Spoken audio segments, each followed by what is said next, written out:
재무 플랫폼 탑플랜 시간으로 이어가겠습니다. 자, 여러분들 궁금한 사항들 전화로 사연 보내주시면 되는데요. 오늘은 보험 얘기합니다. 보험에 대한 상품에 대한 이야기가 아니라요. 내가 매월 꼬박꼬박 낸 보험료로 돌려받을 수 있는 정도가 어느 정도인가를 한번 체크를 해보는 시간이 될 것 같아요. 많은 분들 예기치 않은 사고로 인해서 보험금을 청구를 하게 됩니다. 그런데 제대로 된 청구금을 받지 못하는 경우가 종종 있어서요. 어떤 사연에서 어느 정도의 돈을 받고 그리고 우리 윤구목 대표님의 도움을 받아서 어느 정도나 더 돈을 받을 수가 있는가 뭐 이런 부분들도 체크를 하고 있는데요. 오늘 천율 손해사정, 윤구목 손해사정사와 함께 또 관련 내용 얘기 나눠보도록 하겠습니다. 대표님 오늘 고맙습니다. 어서 오십시오. 안녕하세요. 네네. 어떤 사연 들어와 있을지 한번 눈여겨보도록 하겠습니다. 자, 사연 볼까요? 회사 건강검진을 하셨다고 해요. 사연을 보내주셨는데요.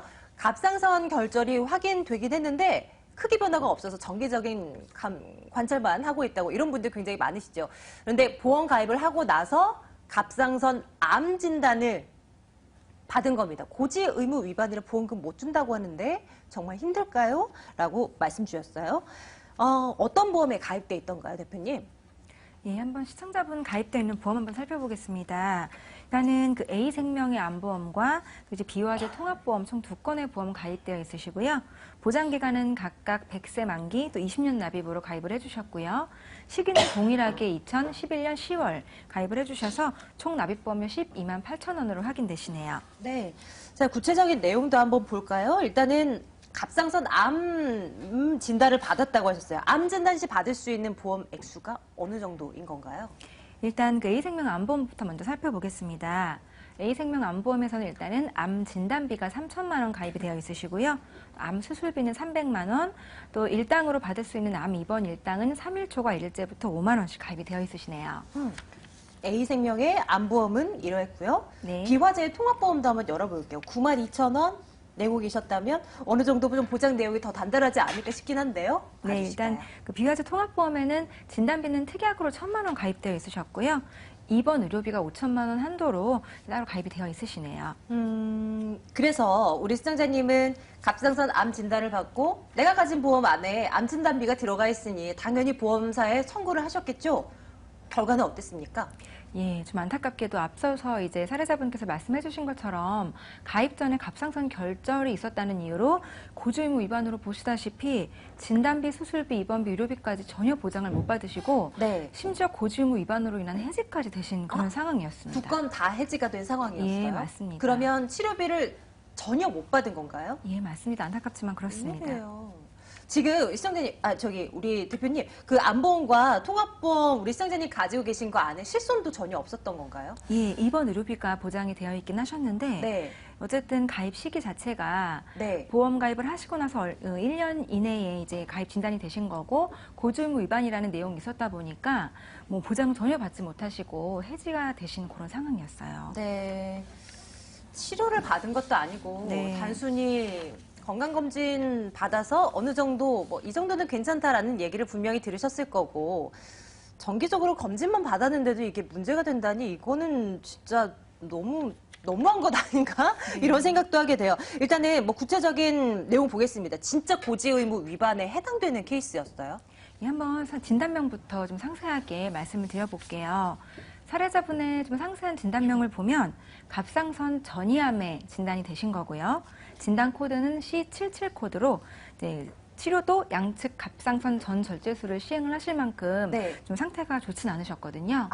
네네네. 네. 최초 청구 시에 보험금 부지급한 사유를 좀 자세히 살펴보자면 앞서 말씀드린 것처럼 보험 가입 전에 갑상선 결절이 확인이 됐는데 그 내용을 고지하지 않았다라는 일단 가장 중요한 사유가 있었습니다. 이 사례자분께서는 사실 2011년에 보험 가입을 하셨지만 2011년이요? 예, 2011년 10월에 아까 보험 가입을 하신 때 내용 확인되셨잖아요. 네. 근데 2010년도 사실은 7월 달에 회사 검진을 통해서 갑상선 결절이 최초로 이제 관찰이 되셨었고요. 네. 그로부터 이제 1년 후인 2011년 7월에 재검진을 받으셨는데 당장 뭐 특별한 치료는 필요하지 않기 때문에 크기가 변화가 혹시 있을 수 있으니까 경과 관찰만 꾸준히 해보자라는 그런 의사소견을 받으신 상태였습니다. 아, 네. 갑상선 결절이요, 대표님. 혹 말하는 건가요? 예, 맞습니다. 뭐 초음파 검사를 해서 갑상 이 목 부분에 뭔가 혹이 잡히긴 하는데 아직은 괜찮아요라고 네. 한다면 그게 갑상선 결절인 거예요? 예, 쉽게 말씀을 잘해주셨고요. 크기가 변화가 눈에 띄게 된다면 그런 부분들은 사실 악성의 특성이고 일반적인 갑상선 결절은 굉장히 좀 흔하게 확인되는 부분이기 때문에 네. 보통은 치료를 요하지 않고 대부분은 그 정기적인 추적 관찰을 그냥 하고 있는 그런 상태라고 보시면 됩니다. 아, 이건 정말 생각하지 못한, 뭐, 의도적으로 알리지 않은 게 네. 아니라 네. 정말 모르셨을 것 같아요. 차라리 감기로 인해서 얼마 전에 뭐 이비인후과를 한번 갔는데요. 이거는 이제 생각나는 포인트니까 네. 진짜 아팠다고 생각되기 때문에 이거를 의무고지인가 보다라고 생각을 했을 텐데 건강검진에서 나온 치료를 하지 않아도 된다는 무엇까지는 생각을 아마 우리 시청자님 네. 못 하셨을 것 같다는 느낌 받아요. 대표님, 고지 의무라는 게 정확히 뭡니까? 네, 고지 의무는 지금 다시 한번 좀 상세하게 핵심 포인트를 말씀을 드릴 텐데요. 쟁점 사항은 사실은 보험 계약 체결을 할 때 갑상선 결절을 알리지 않은 게 고의 또는 중대한 과실로 인한 그런 고지 의무 위반에 해당되는지 여부였는데 네. 고지 의무라는 걸 약관상 내용으로 좀 들여다보면 일단은 그 보험 약관 24조 계약 전 알릴 의무 항목에 계약자가 보험 청약서에 질문한 사항에 대해서 알고 있는 사실을 반드시 이제 사실대로 알려야 하는 의무라고 이렇게 정의가 기재되어 있습니다.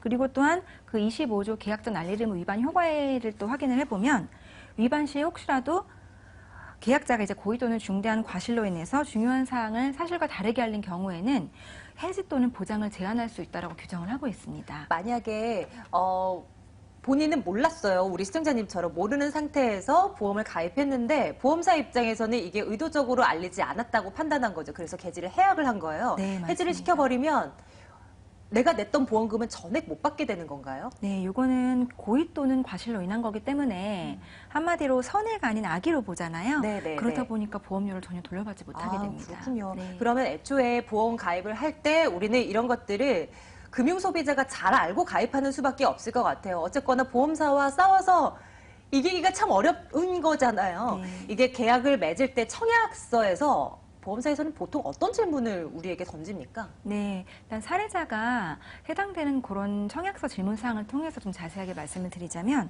청약서 상에 보면 1번 질문에 최근 3개월 이내에 의사로부터 진찰 또는 검사를 통해서 의료행위, 여기서 의료행위라고 하면 네. 질병 확정 진단 또는 질병 의심 소견 또는 치료, 입원, 수술, 투약 이런 것 등을 얘기를 하고 있거든요. 네. 이런 걸 받은 사실이 있느냐라고 묻고 있습니다. 네, 일단 이렇게 하고요. 네. 고지 의무 대상은 어디까지가 될까요? 지금 네. 우리 시청자님도 사실 모르셨던 거잖아요. 보험사에서 생각하는 고지 의무 대상은 어디까지입니까? 네, 일단 사례자 같은 경우는 앞선 이 질문에 대해서 아니오라고 체크를 했기 때문에 이제 문제가 되신 거겠죠. 보험 계약 전에 이제 갑상선, 결절로 정밀 검사나 특별한 치료가 필요하다는 진단을 사실은 받은 적이 없었고, 또 그로 인해서 치료, 수술, 입원, 투약을 받은 사실도 없기 때문에 거기다가 특별하게 설계사가 관련된 내용에 대해 상세하게 얘기를 해주지 않았기 때문에 굳이 이거를 고지를 해야 되느냐고 생각을 하셨을 거예요. 네네. 그래서 여기서 이제 고지 의무 대상이 어디까지 되느냐라고 좀 면밀하게 살펴보면 보통은 이제 가입자의 기본 사항 외에도 이제 보험회사가 위험을 측정할 수 있는 그런 기존에 관여되는 상황들, 좀 쉽게 말해서 보험사에서 만약에 그 내용을 미리 알았다면은 보험 계약을 체결하지 않았거나 또는 보험료를 좀 조정할 만한 그런 사항들을 얘기를 하는데요. 일단 첫 번째로는 쉽게 말해서 발병 관련된 사항입니다. 예를 들자면 과거의 질병 또는 현재의 질병, 장애 상태와 같은 그런 발병 관련 상태를 말하고요. 또는 이제 건강에 영향을 끼칠 만한 상황, 예를 들자면 음주나 흡연 같은 걸 예를 들 수 있겠습니다.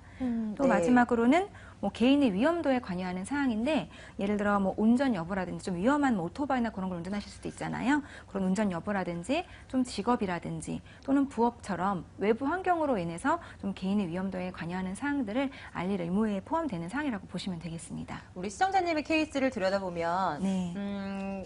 건강검진을 한 시기가 2010년 7월이라고 말씀하셨죠? 네, 맞습니다. 그리고 2011년도 10월, 거의 1년이 지난 이후에 보험을 가입했다는 거죠? 네. 만약에 대표님, 갑상선 결절을 우리 시청자님께서 안 것이 훨씬 전이었다고 해도 문제가 되는 거예요? 예를 들어서, 이게 암으로 발생되기까지의 발생될 거라고는 상상도 못할 시기 있잖아요. 왜 결절이 뭐 5년 전에 네. 발견됐다던가 아니면 뭐 예를 들어서 뭐 3년이라도 됐다던가 이래도 뭔가 보험사에서는 안 좋은 시각으로 이렇게 바라보게 되는 건가요? 청약서성이 이제 앞서 자세하게 말씀드리진 않았지만 3개월 말고도 5년 이내에 또 그런 치료사항에 대해서 고지하는 부분이 사실은 있습니다. 아, 네, 네. 예, 그러다 보니까 정말 이제 링크님께서 말씀하신 것처럼 5년도 훨씬 더 넘은 그냥 단순 그 검진상에 나타난 것은 사실 보험사에서 문제될 만하진 않아요. 아, 그래요? 예, 그 정해진 기간 내에 5년 네. 또는 3개월 이내 치료 사실이나 그런 부분들을 가지고 고지 의무 대상이 된다라고 보시면 되겠습니다. 5년 이내의 것만. 네. 그렇다면 사실 이 보험금을 청구하는 과정에서 이것이 당시 고지 의무를 어겼습니다. 라면서 해지가 된 사유가 발생한 거잖아요. 그냥 이제 뒤늦게 알고 나 이거 부담보 처리하겠습니다. 그러면 몰랐습니다. 인정을 하고 이것만 지급 안 받겠다고 하면 안 되는 일인 건가요? 네, 물론 보험사에 따라서 심사 기준이 좀 다르게 적용이 되기 때문에 일부 보험사에서는 이제 말씀하신 것처럼 요번권은 지급을 안 하고 네. 해지까지는 너무 좀 과한 처사이니까 네네. 그냥 예를 들어 그 갑상선 해당 말고 그쵸. 다른 거 아팠을 예, 때는 갑상선 다른 걸로. 부위에 대해서만 보장을 못 받는 네. 그런 부담보로 처리한 회사도 있기는 한데요. 아. 이제 아무래도 보험회사에서 보기에는 이미 갑상선암이 발생된 환자이잖아요. 네네. 그러다 보니 이제 향후에 발생된 그런 위험도까지 생각을 하면 해지를 하는 게 더 합당하다고 생각을 하니까 네. 대부분은 좀 강력하게 좀 해지로 밀고 나가는 경우가 많더라고요. 아, 그렇군요. 갑상선 결절이 갑상선 암으로 이게 커질 만한 인과관계가 명확하다고 보험사는 판단을 하고 있는 거겠죠. 그러니까 이런 판단을 내린 거겠죠. 네, 맞습니다. 그러면 어쨌거나 우리 시청자님은 우리 보험사에게 미리 알리지 않았다는 이유로 보험금을 한 푼도 못 받은 상황이었습니다. 그리고 이제 손해사정사에 이제 도움을 받게 되는 건데요. 어떤 식으로 솔루션이 나오게 되는 거예요? 이게 더 받을 수 있는 거리였어요? 이 결론은 어쨌든 보험금을 정상적으로 지급받게 되셨는데 어떤 식으로 이제 풀었는지 간단하게 말씀드릴게요. 네. 일단 아까도 제가 말씀드린 것처럼 환자는 건강 검진을 하긴 했지만 그 질병 관련한 뭐 확정소 진단이라든지 의심 소견 그런 거에 대한 치료가 사실은 있진 않았거든요.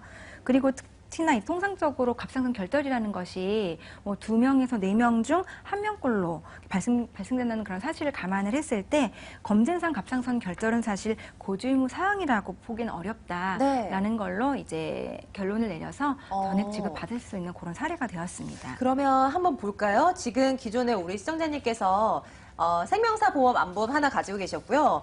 그리고 화재사 통합보험 안에도 암진단금이 일부 들어가 있었습니다.